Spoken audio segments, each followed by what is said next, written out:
Hello everybody, welcome along to the stream everybody. How are we doing? Welcome. How are we all doing? Fine Friday evening. It stopped raining briefly. It chucked it down a little bit ago, just outside that window there. But, oh well, we're in a much better state than what we were last week. I'm not down here, and this camera is not mega zoomed into my face because I'm sat here naked, itching like mad because of sunburn. I'm still peeling, by the way. I'm still peeling, but it's just a bit pink now. It's not bright red. I'm still shedding.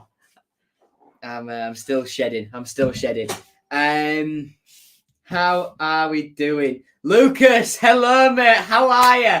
Hi, Joe from Lanzarote. Gonna watch Palace vs Arsenal tonight in a bar and City on my phone tomorrow. You're in Porto del Carmen, aren't you, Lucas? That's where I always go when I go to Lanzarote. It's belting little place. Is Puerto del Carmen. I will be in one of the other Canary Islands when City kick off against Bradford. So, there'll be a preview for Bradford. I will just stress in that, look, I'm going to be away. Content will be sparse. What's your favourite restaurant in Puerto del Carmen?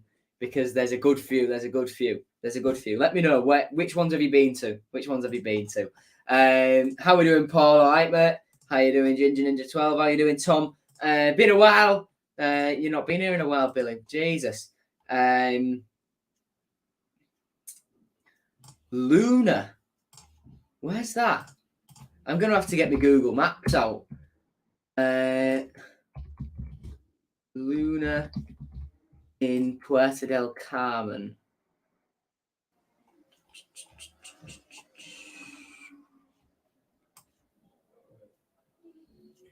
I don't know. I'm not sure if I've been to Luna.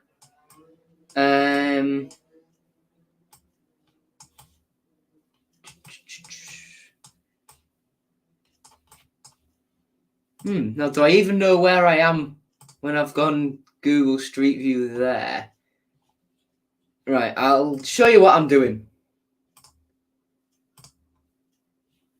I'll show you what I'm doing. This is a map of Puerto del Carmen on Google Maps. Okay. Right. Yeah, that's the spa. That's the spa there. So I know roughly where I am. Come along here. Right, I'll drop myself here because I know where this is. This was always one of my favourites, Antica Trattoria. Lovely, lovely little Italian. God, I don't remember this. I remember that. I don't remember this. Oh, God, stuff's changed. I could swear the road wasn't this narrow either. But I remember this little shop here, this little perfume shop.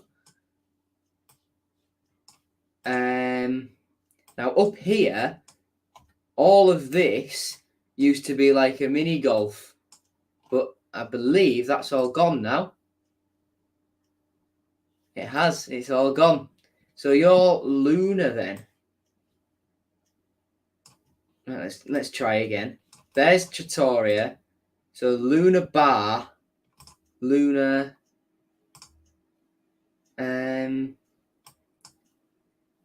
It's about here then.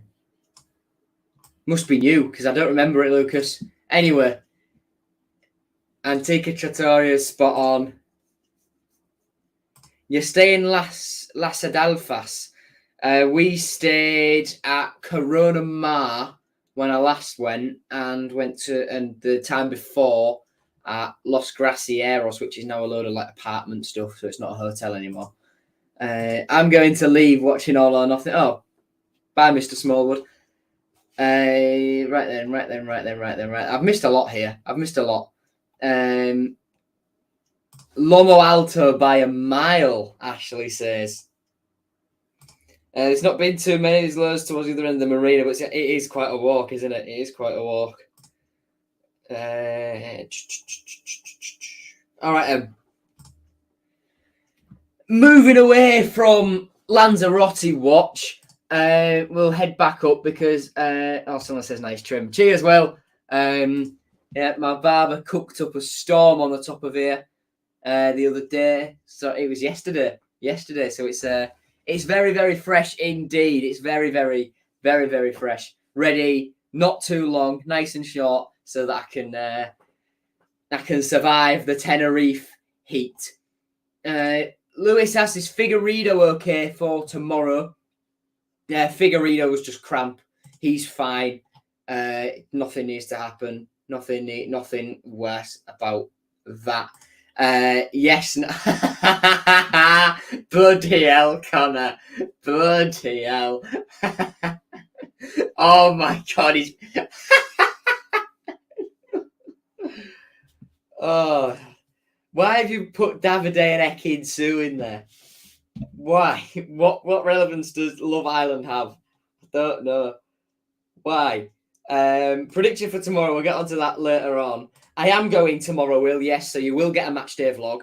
I'm on Tiger Travel, so it will be a bit of a later match day vlog than it otherwise would be. But I thought I have to get an away day in before I go away. And there we go. Okay, right. Connor has been called a nonce twice. Can't wait for Ben HD match reaction to it if we win. I'm on bus number 1, mate. I'm on bus number 1. Thoughts on Tommy's absolute god. Absolute god. He's an absolute god. So yeah, looking forward to it. Looking forward to it. Coaches depart from the MKM at 10:30.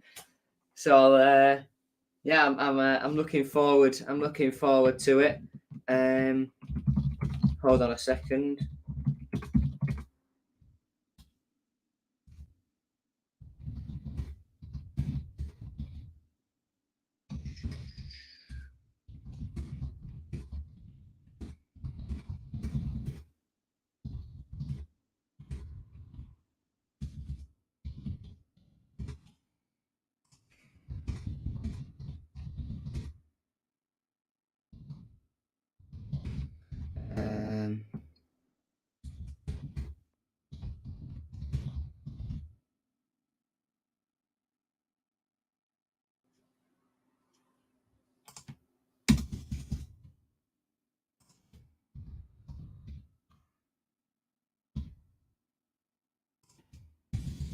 I'm almost done.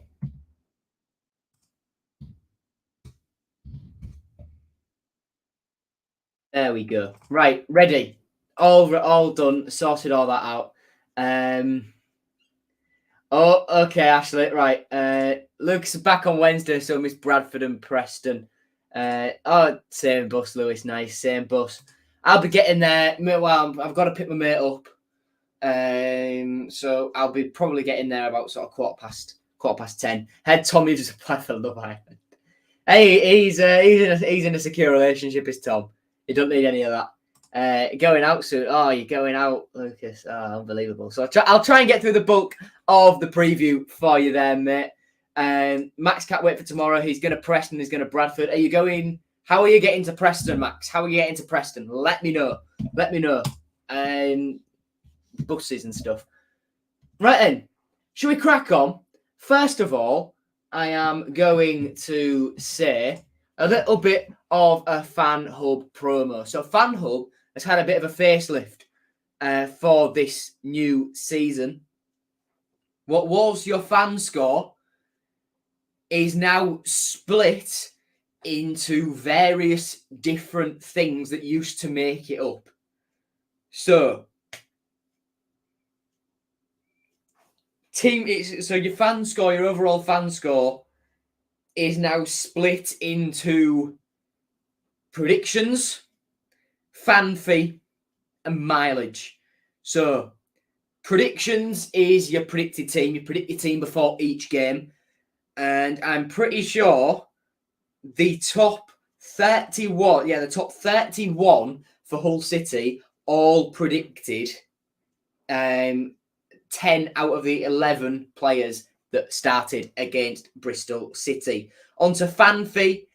Fan fee, it's FanHub's in-game currency, which you earn when following your team throughout the season and registering what you do on the app. They're constantly adding ways that you can use fan fee initially within the app, but they've said who knows where this journey will take us as a community, changing the game for fans. Watch this space. Watch this space. And then it's split into mileage. So that's how far you travel for each game. I travelled... I'm not going to say how far I travelled because then that tells you roughly where I live. But I'm quite far down the leaderboard in terms of how far I travelled there, well, sort of there and back to get to each game. That registers for across the season and for the last 5 games, for the team that you follow, the country you're in, and all clubs. You could also now get mystery packs, which is like, oh, you did well. You've got a pint on us at certain football grounds, which is a very, very good stuff. Very, very good thing by FanHub. There's the stats page and profile page where you've got all your lineup predictions, your accuracy, your most predicted, your most incorrectly predicted, how many games you've attended throughout the season, the stats on the pitch that you've seen from the team. So how many goals have been scored, how many wins have you seen, how many penalties have been won, how many red cards have you watched, that sort of thing. And there's also your fan feed where you can see my stuff, and that helps. That did used to help contribute to your fan score, but now it is all split up. And instead, you viewing my stuff on FanHub will give me fan fee. Nice. Cheers. But if you want to access FanHub, I have a golden ticket code along the bottom of the screen for you. OLD-J51. That's lowercase, all lowercase, OLD-J51. To get onto the app, 2 codes left. Go on. 2 uses left. Go on. Just do it. Just do it. You won't regret it. You will not regret it. Free to download on both iOS and Android from the App Store and Google Play. Go for it. Go on. Tom Alex says Alaya is going to be City's next big thing. Agree. Do you think Godos will sign or not? Well, we don't know who that number 10 is. It was rumoured that it was Godos, and then Baz sort of rubbished it. Coach, am I on for Bradford? I assume you're talking to Max there, because I'm on a plane instead. I forgot to check in for FanHub. Coming over to London to watch QPR on the 30th. Nice. Okay, thanks. I want Tom Eves to get me pregnant so I can start Project Eves 2023. Who's currently top of FanHub for Hull City? So let's have a look. Fan fee it's basically everyone on 200, but somehow I've only got 2. I think there's a mistake there, because in the off season, since the season finished on the 7th of May when I checked in, I've gained 49, 11, 16, 2, 16, 3, 14, 6, 2, 12, 14, 30, 2, 10, 44, 200, 18, 26. It says 4.40 then 8, whatever that is, and then another 2. So I don't know how me gaining 2 fan fee exactly adds up there, but oh well. And then predictions. At the top is a guy called Keith.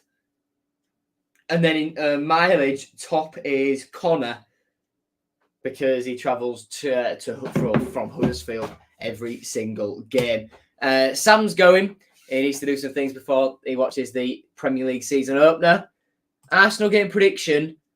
I'm going to say 3-1 Arsenal. 3-1 Arsenal is what I'm saying. Right then. Team news. Randell Williams, Malik Wilkes and Callum Jones are all fit to face Preston North End. Ryan Longman has returned to training and Shota Avaladze says he will be back and ready on Monday, but probably won't be risked in Carabao Cup action versus Bradford City. I believe that game's televised as well, if you're not going. Alayas Sayadmanesh is available after being taken off with injury versus Bristol City, who was substituted in the second half. Nathan Baxter, finger, remains out for what he described a few more weeks. James Scott, shin, has not yet returned to training, although he told me personally that he should be back in about 2 weeks. He told me that when I saw him at the Bristol City game, fully fit in less than 2 weeks. Dokan Sinik calf will remain unavailable for around 3 more weeks. Brandon Fleming, he's got a foot injury. He's not going to be risked by Shota Avaladze because he's bruised one of the bones in his foot. So he's got bruising on the bone in his foot. So they don't want to run the risk of worsening that in exchange for giving him some minutes. And I've received unconfirmed reports, yes, but reports from a very reliable source that I have close to the team that Greg Doherty has picked up an injury which will keep him out for around 2 months. Don't know what muscle that is too. Unconfirmed signing Adama Traore with a hamstring problem will be absent until around Christmas, and Josh Emmanuel remains unavailable. Just to tell you the reliability of the source that I have, this is a source that told me about the Greaves to Middlesbrough bid a couple of days before it became public knowledge. Alayas Sayadmanesh starting left wing back a day before Baz Cooper confirmed that Callum Elder was injured.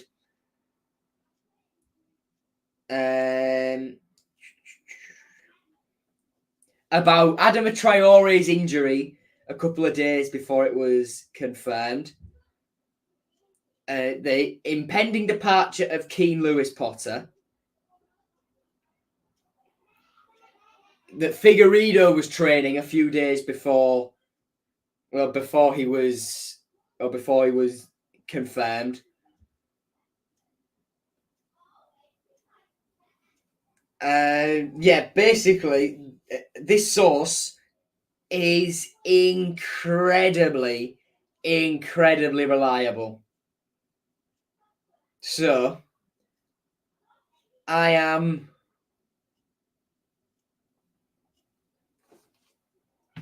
very, very, very confident that we won't see Greg Doherty in the team this weekend. Thoughts on the antisocial behaviour at the Bristol game? Personally, didn't see any problems apart from the flare. Yet nothing. I saw Bristol fans vlog both sides did try to get through the police line. You see, I think there's operational issues at the stadium there, where fans are getting told off for celebrating goals. Because you have an adrenaline rush when you score a goal. And then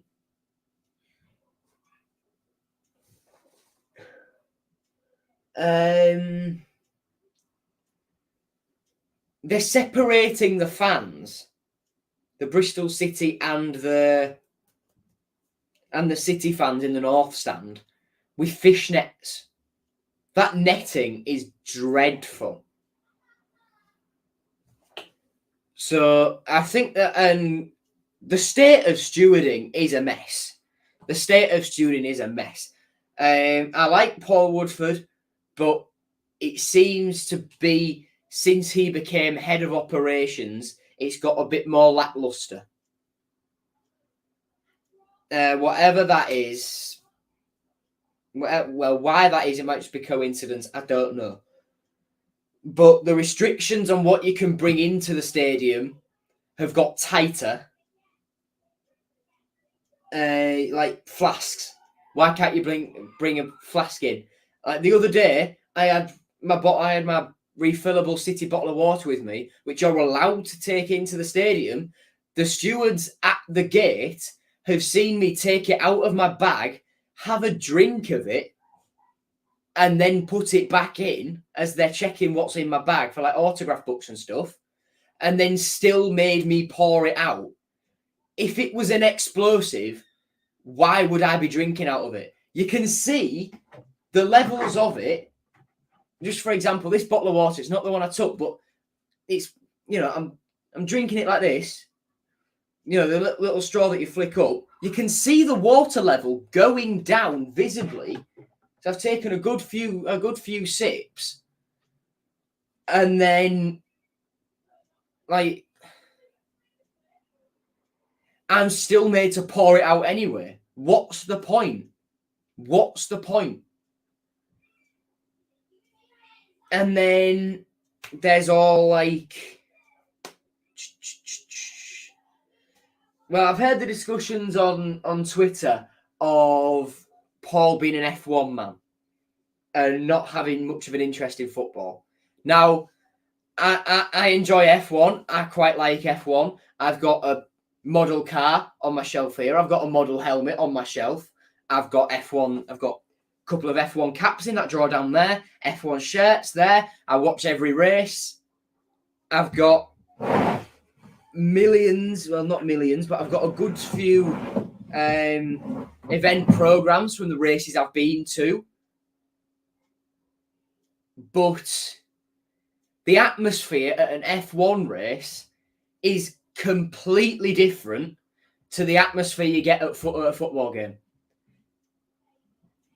In an F1 race, you are miles, absolutely miles from the circuit.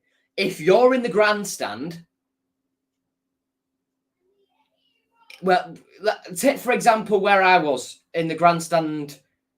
Let's use Luffield Corner at Silverstone. I've been to the last two British Grand Prix in 2021 and in 2022.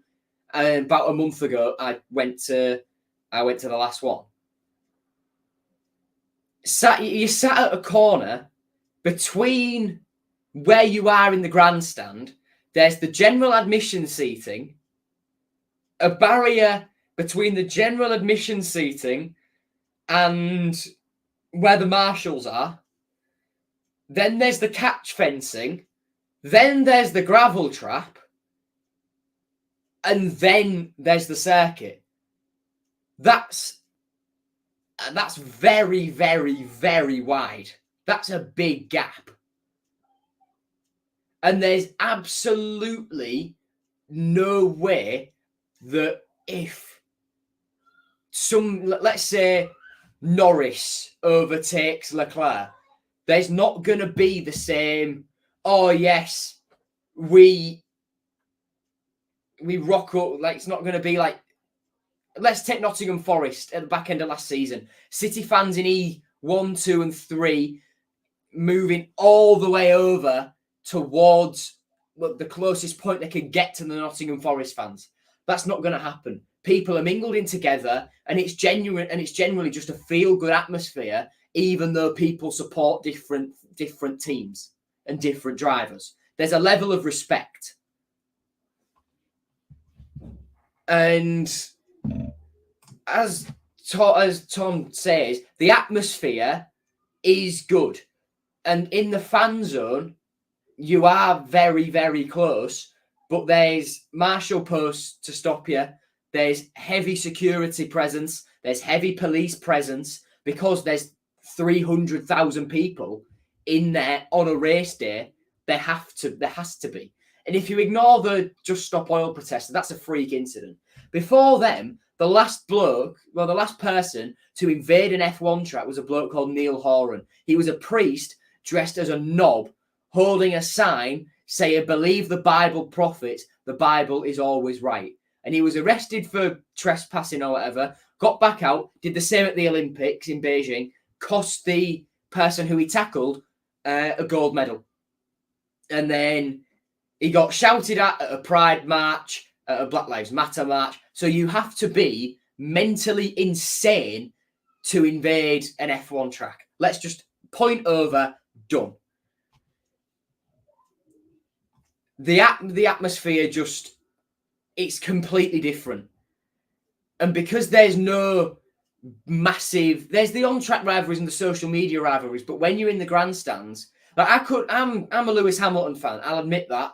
I could be sat next to someone who's a Max Verstappen fan, and I can, have a giggle when Max gets a puncture or whatever, and Sainz and Leclerc go past him, and he stops down to 7th and stuff like that. But it's not, all right, I'll meet you outside and have a scrap. It's not the same as football. And if that's what Paul is trying to emulate, it's never going to happen. To get back to the original point. Never, ever will that happen. A stadium management company have to have the same thinking as Adjun.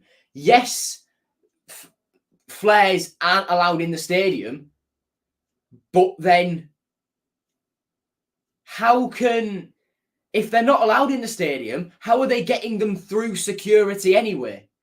There's stewards at the gate patting people down, I'd assume, in the away end. So how come they're getting through that with the flares? How does that work then? And a 3-year ban for setting a pyro off, it's stupid. Yes, they're banned. Yes, they're dangerous. But it's not 3-year ban worthy. Come on.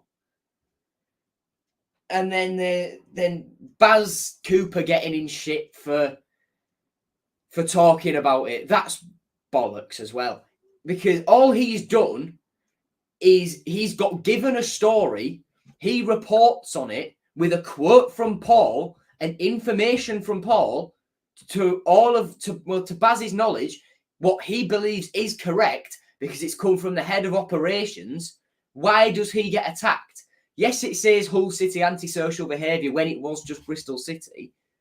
But City have released a statement, actually, to tie everything up.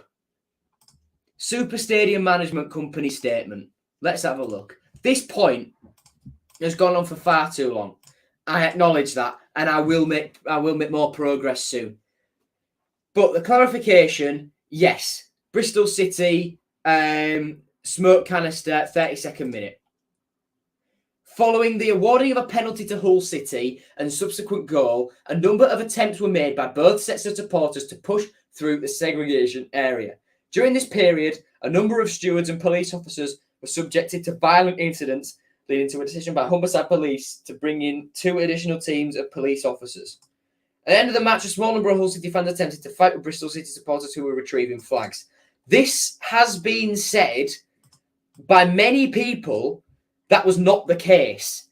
These guys were rushing towards E4, not collecting their flags. They were trying to instigate something. But, right, we acknowledge that the incidents described above were instigated by a very small minority of the fans in attendance at the match. Nevertheless, level of antisocial behaviour observed by SMC and Humberside Police was significantly greater than had been anticipated for this match. It's first game of the season. People are going to be a bit giddy. Someone scores, you're going to stick 2 fingers up and scream, and you're going to start effing and blinding at the other fans. That's just how it works. The antisocial behaviour stuff, it's bollocks. It's just football. If SMC want to see antisocial behaviour, go to Serbia and watch Red Star Belgrade. Go to Bulgaria and go around the stadium in Sofia. There's all sorts round there. Gangs, racist stickers, swastikas. There's absolutely everything round there. That's antisocial behaviour. Setting a pyro off when it's somehow been snuck through security, which I think even then is not great, because then that's something, that's an issue for the stewards searching people, because they clearly don't do a thorough job if people are still getting them in. That's clear. That's clear. And then all the other stuff. How about, right, when there's a big area for you to put the Bristol City fans, why do you sell first the area closest to the Hull City fans? And why are there only 3 or 4 rows of seats going down that are netted with 2 lines of police and 2 lines of stewards? Well, a line of police and a line of stewards on each side. What's the point? There's operational issues at SMC there. That's all there is to it. The level of stewarding has been dreadful at the MKM for as long as I can remember. It has been abysmal. It's still absolutely abysmal. And as long as, to me anyway, as long as they're this naive about stuff like people sneaking pyros into the stadium and fans having a go at each other, then they're going to keep whinging about it. Rant over. Yeah. Get back on topic. Yeah, I agree. Hiya, Luke. How are you? Having it out with the fans is enjoyable. That's why away days are so good. The reason why the pyros and smoke bombs are banned is because the asthma victims. I understand that. But then how are they still getting into the stadium? Operational issues. To the stewards, you don't know what you're doing. Exactly, Kieran. Well done. Well summarised. Right. Okay.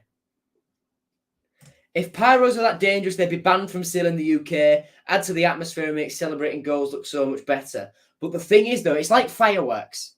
If you outlaw them, then people are only going to get hold of them a different way because people will still make them, but they'll make them more dangerous. That's why you hear all the stuff about fireworks on New Year, on Bonfire Night, and how pets get scared and young children get scared and all this sort of thing.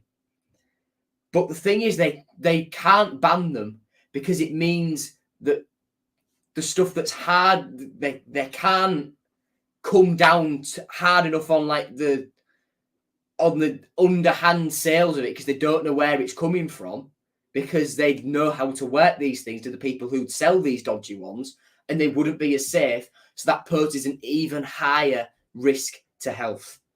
There we go. Right. Let's get back on course. Exactly. It's called the black market. What happened when prohibition took place? Speakeasies where kids could get drunk. Exactly. Awful stewarding. And there we go. Right then. I've had that team news banner on the bottom for ages. Right then. Ref watch. Here we go. The referees, Jeremy Simpson. 2 liners are Richard Wild and Jeffrey Little. The 4th official is Peter Wright. He must be having a break. Must be having a break from the darts to do that. It's a different one. Don't worry, I'm just taking the mic. Stats from the Bristol City game then. Possession in our favour. Therefore, passes in our favour. More shots. Better tackles. Lower tackle success rate, but we made more, so it doesn't matter. And, well, fouls. Nice. Well done, City. Well done. That's what I like. Good at drawing fouls as well. I quite like that. Oh, God, I hate that ref. Yeah, dreadful ref. Thoughts on the ref from the Bristol game getting demoted?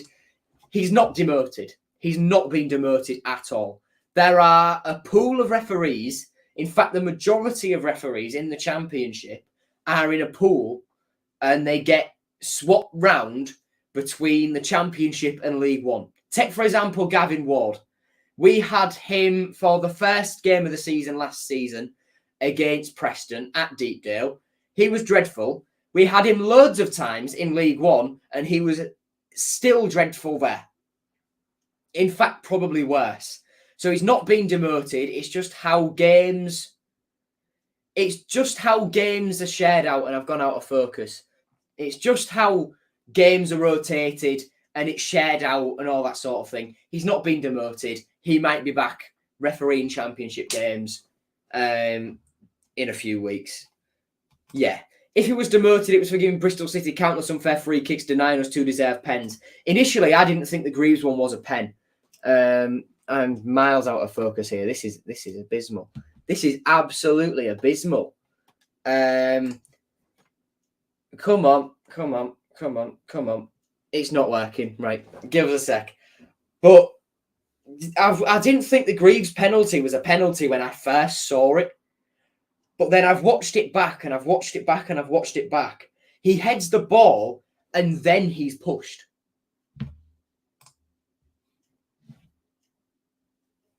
And then the Estupinian one, that's clear as day. And then the Tete one as well. The Tete one, people are saying, oh, he dived. No, he had a full foot of studs up against his ankle, tried to carry on because he saw a shooting opportunity, took a step on the ankle that had been hit, and then it rolled, and so then he went down. There we go. Right. Another refereeing rant over. Head-to-head, Preston's team, Freddie Woodman, very, very good goalkeeper. In case you're wondering, what they played last game against Wigan was a 3-5-2 formation where Ched Evans was sent off, so they'll be without him this weekend. So they played with Freddie Woodman in goal. At the back, they had Hughes, Lindsay, and Jones Story. Liam Lindsay, then it was Hughes and Story, the back three. Then the midfield three was Ben Whiteman, Alan Brown, and there's Ben Whiteman up there, Alan Brown and former Tiger Robbie Brady. It was Daniel Johnson on the left with all the way down to number 44, Brad Potts on the right, and then Troy Parrott and Emil Rees up top. There's Troy Parrott and Emil Rees there. So, yeah, Preston, that's how they'll probably line up, something like that. But they'll have no Ched Evans coming off the bench because he was sent off after being subbed on. And, well, from there, let's have a look at current form, and then I'll come to see what chat has got to say. We'll quickly just shuffle these over into a new window.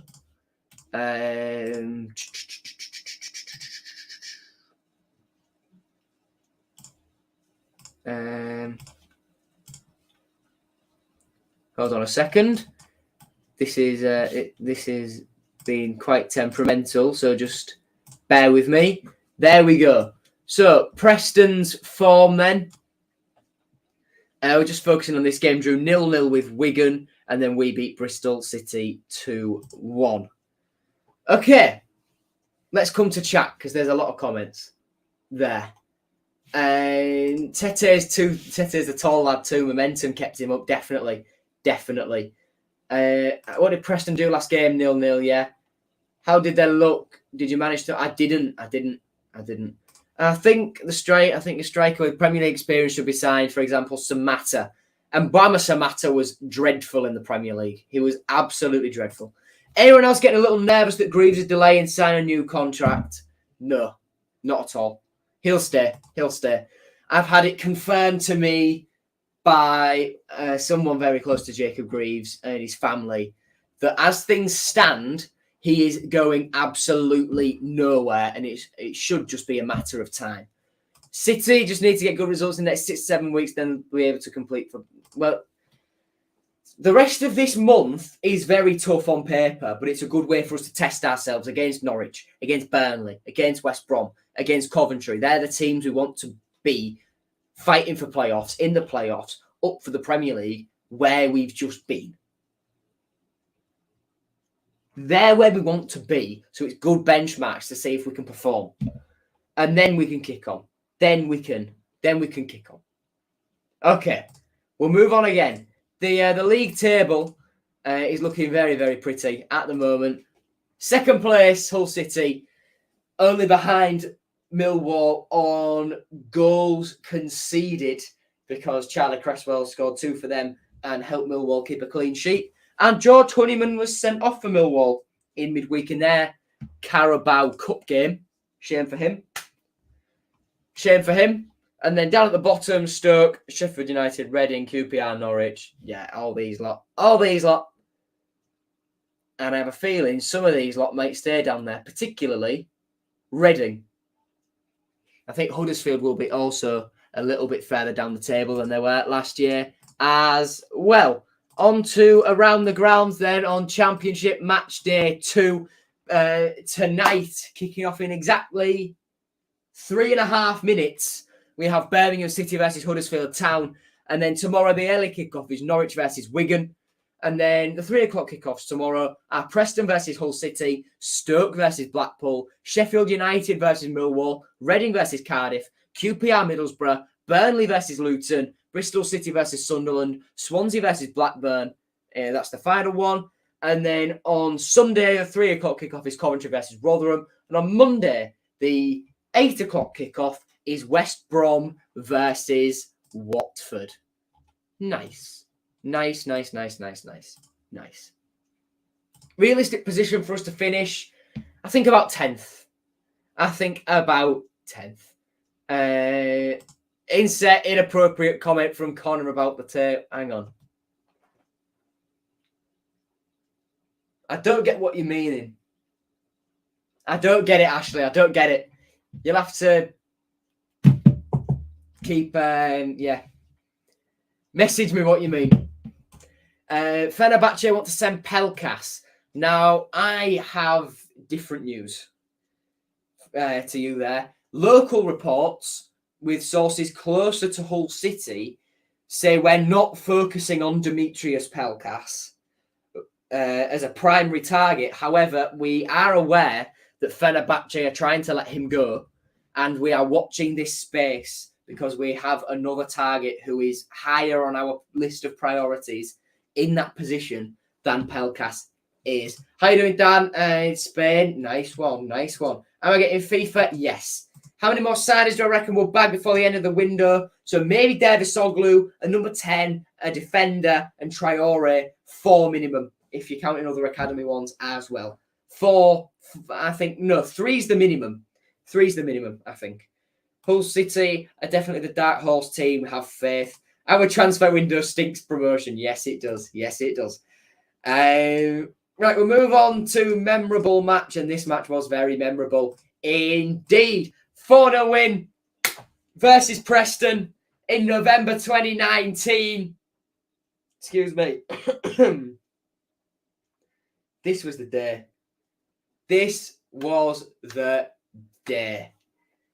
Jarrod Bowen scored twice. His 2 goals split by a Josh McGuinness penalty. He actually scored one. And a goal from Kamil Grzycki as well. Our team that day was George Long in goal, a back four of Eric Lehigh, the captain, Jordi de Wijs, Reece Burke and Callum Elder, a midfield 2 of Dan Batty and Jackson Irvine, with Josh Bowler, Jarrod Bowen and Kamil Grzycki all supporting Josh McGuinness up top. The bench was Matt Ingram, the goalkeeper, Ryan Tafazoli, Kevin Stewart, Tom Eaves, George Honeyman, Matthew Pennington and Keane Lewis Potter. And our manager at that time was, of course, Grant McCann, before it all went to pot in that 1920 season. And last time we played these guys, it was Shota Avaladze's second game in charge. And it was a 1-0 defeat where Cameron Archer scored the only goal of the game. Our team that day was Matt Ingram in goal, a back 3 of Jacob Greaves, Sean McLaughlin and Deshaun Bernard. Ryan Longman was right wing back, with Brandon Fleming left wing back. Richie Smallwood and Greg Doherty were the holding midfielders. George Honeyman was the inside forward on the right, Keane Lewis Potter on the left, and Tom Eaves up front. The bench was Harvey Cartwright, the goalkeeper, Alfie Jones, Alayash Sayad Manesh, Tom Huddleston, Regan Slater, Marcus Force, and Liam Walsh. And here is our record against Preston, where in the last 5 games against them, we have 3 defeats and 2 wins. We're going to quickly, because I'm starting to get a sore throat now. I've been going for too long. Whew. I need to take a breath.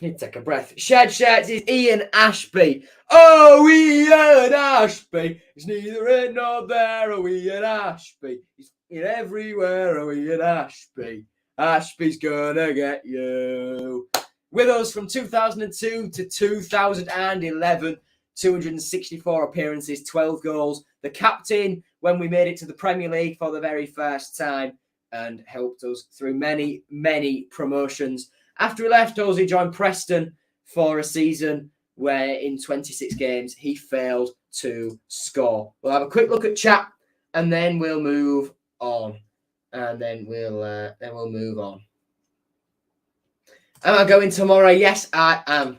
Hello, Luke. If we get promoted, we'll compete for Europe. Absolutely not. Absolutely not. Person thinks Sunderland are overrated. Interesting. What defender do we need? I don't know. I think we need cover for Louis Coyle while Josh Emanuel's still out because we were close to that Lavea from Nottingham Forest, but it didn't come to be. Will thinks we'll win 2-0. Owen's late. Disgraceful, Owen. No, I'm kidding. He thinks 3-1. Has Elder left the club? Haven't heard of him since a couple of years ago. No, Callum Elder is still here. Odds on he's getting his 20 goals for Rotherham. Sadly, I don't think it'll be. Don't think he'll get there. Sadly, forgot about it. I'd asked him build upon.